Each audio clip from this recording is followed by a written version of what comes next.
So the inspiration behind this poem came to me during my time in Mumbai when I was able to see the drastically different living conditions between the rich and the poor. And I was also able to see extravagance and extreme poverty just living so close to one another.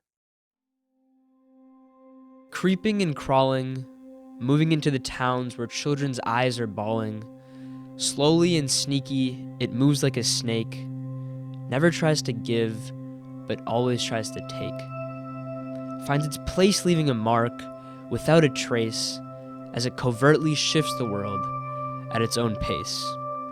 Sits sound and still, pulling the ground to a divide as the rich start to rise and the poor start to hide. Looking through the glass as I pass the slum, the shouting and pouting from outside silences to a hum. Dharavi, the largest slum in the world, and as I saw the way and the display of how they lived, my stomach started to twirl.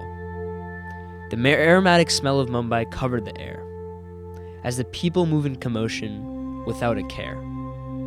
I take in the beautifully dirty city filled with vendors, spenders, money lenders, and kids wearing suspenders, and felt powerless as I stayed in my bubble, witnessing the straight-faced children causing no trouble as they walked in the rubble. Even my driver couldn't take it. His speed started to double.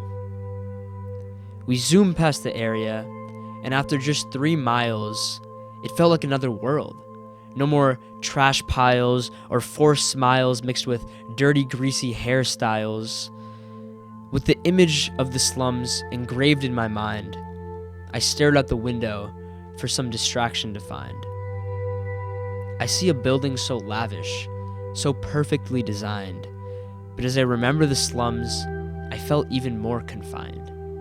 The pretty walls and windows were a shade of brown, the same color of water you could find a few miles down. As the rich stay on top, wearing their crowns, they can see all the slums if they just look around. The 27 floors sit on top of each other, only 27 rupees in the pocket of the others. They would walk, beg, and pray to turn the 27 to a 30, buy some rice for the family at home, and almost faint on the journey. I continued to gaze at the building, looking for some kind of purpose. It looked like a hotel, office, or restaurant if you looked at the surface.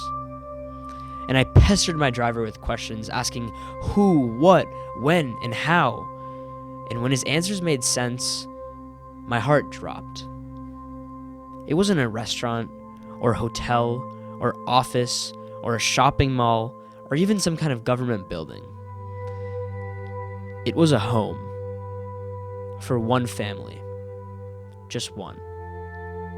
The entire building, the richest family in the whole nation, lived 3 miles down from India's poorest location.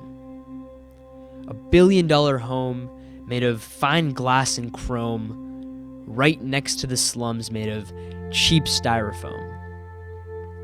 I remember the school children walking with their feet bare as Antilia towers the people, a middle finger in the air.